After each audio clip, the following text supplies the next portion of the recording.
Hello बच्चों, चलिए प्रश्न को देखते हैं। दो लेंसों के पावर के परिमाण P1 तथा P2 है। इन दोनों को जब संपर्क में रखा जाता है तो मार्क्सीय रूप से तो परिणामी पावर का परिमाण P होता है। यदि P बड़ा है P1 से तथा P बड़ा है P2 से तो आपके विकल्प है। दोनों लेंस उत्तल हो सकते हैं, दोनों लेंस अवतल हो सकते हैं, अधिक पावर वाला लेंस अवतल तथा कम पावर वाला लेंस उत्तल होगा, अधिक पावर वाला लेंस उत्तल तथा कम पावर वाला लेंस अवतल होगा। तो बच्चों, दो लेंस हैं जिनके हमारे पास पावर के परिमाण दे रखे P1 P2, और जो P1 और P2 है P से कम है। अगर इन दोनों को जब संपर्क में रखा जाता है तो परिणामी पावर का परिमाण हमें P मिलता है, यानी कि परिणाम P होता है। तो हमें बताना कि वे लेंस कौन से हैं, उत्तल है अवतल है, या फिर अधिक पावर वाला लेंस अवतल और कम पावर वाला लेंस उत्तल होगा, या फिर अधिक पावर वाला उत्तल कम पावर वाला अवतल होगा। तो इस प्रश्न के लिए हमारी मुख्य अवधारणा है, मुख्य अवधारणा पावर सूत्र, पावर सूत्र। ठीक है, हम जानते हैं कि जो पावर के लिए सूत्र होता है P बराबर है 1/F।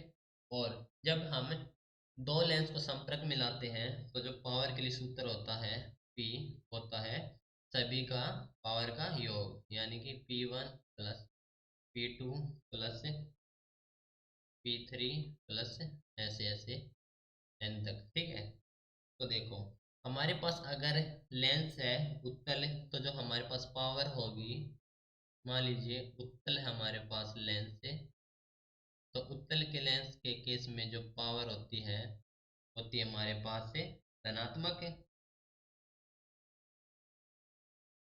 और अगर लेंस हमारे पास अवतल है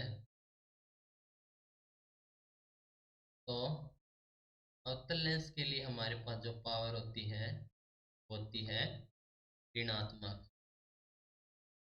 ठीक है, अब देखो क्या चाहिए हमें। हमें तो हमारे पास से कंडीशन दे रखी है, P है वो P1 से बड़ा होगा और P है P2 से बड़ा होगा। तो यहाँ पर विकल्प देखेंगे, विकल्प ए को लेकर चलते हैं।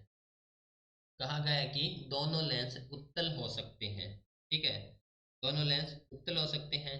तो जो हमारे पास पावर आएगी P, वो है P1 plus P2, P1 plus P2। अब उत्तल के केस में क्या होती है, जो पावर होती है हमारे पास है वो क्या होती है, धनात्मक, यानी कि P1 और P2 हमारे पास धनात्मक हो गए। ठीक है, तो क्या होंगे, जो P1 है और P2 दोनों का योग है वो आ रहा हमारे पास है P के बराबर।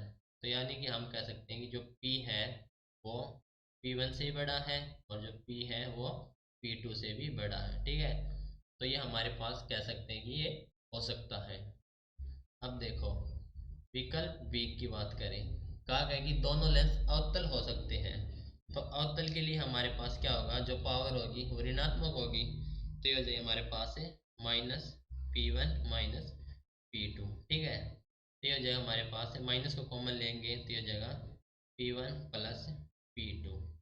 ठीक है, तो ये ऋणात्मक आ रही है, लेकिन जो हमारे पास है परिमाण है वो P आ रहा है, यानी कि माइनस P आ रहा है। तो हम कह सकते हैं कि ये हमारे पास जो P है वो P1 से बड़ा होगा और जो P है वो P2 से भी बड़ा हो रहा है। और जो ये ऋणात्मक के लिए चिन्ह है वो दिखाने के लिए है उत्तल और अवतल के लिए। ठीक है, यानी कि जो हमारे पास परिमाण है वो P आ रहा है, तो हम कह सकते हैं कि ये भी हो सकता है। अब बात कर लें विकल्प तीसरे की, जो कि है सी। कहा गया है कि अधिक पावर वाला लेंस अवतल तथा कम पावर वाला लेंस उत्तल है। ठीक है, तो मान लेंगे हमारे पास जो P1 है वो है उत्तल। ठीक है, उत्तल के लिए हम धनात्मक, और P2 है अवतल, अवतल के लिए ऋणात्मक होती है। ठीक है, यानी कि कहा गया है कि जो P2 है P1 से बड़ा। कहा गया है कि अधिक पावर वाला लेंस अवतल तथा कम पावर वाला लेंस उत्तल होगा। तो ये मान लें हमें P2 अधिक का है P1 कम का है, तो जो P आ जाएगा P P1 और ये हो जाएगा -P2। ठीक है, तो क्या होगा, यानी कि जो P है P1 -P2 आ रहा है, तो P1 में से कुछ कम हो रहा है P2, जब आ रहा हमारे पास P के बराबर, तो जो है P बड़ा होगा P1 से, ये हमें चाहिए था, तो लेकिन ये होगा नहीं। ठीक है, दूसरी कंडीशन है P P2 से बड़ा, तो ये भी नहीं पॉसिबल, इस कंडीशन में पॉसिबल नहीं हो सकता, तो ये भी नहीं होगा। ठीक है, तो हम कह सकते हैं कि ये कंडीशन नहीं हो सकती। अब देखो डी की बात करें, तो डी में कहा गया है कि अधिक पावर वाला लेंस उत्तल तथा कम पावर वाला लेंस अवतल होगा। ठीक है, सेम वही है, यहाँ पर दूसरा होगा हमारे पास, अब की बार P1 हो गया P2 से बड़ा। ठीक है, तो जो P आएगा वो सेम आएगा, P1 -P2। तो इस कंडीशन में तो ये दोनों हमारे पास P1 बड़ा है, P1 छोटा है P से, और P2 छोटा है P से, ये कंडीशन हमारे पास फॉलो नहीं होगी इस कंडीशन में। ठीक है, तो इसमें भी नहीं होगी।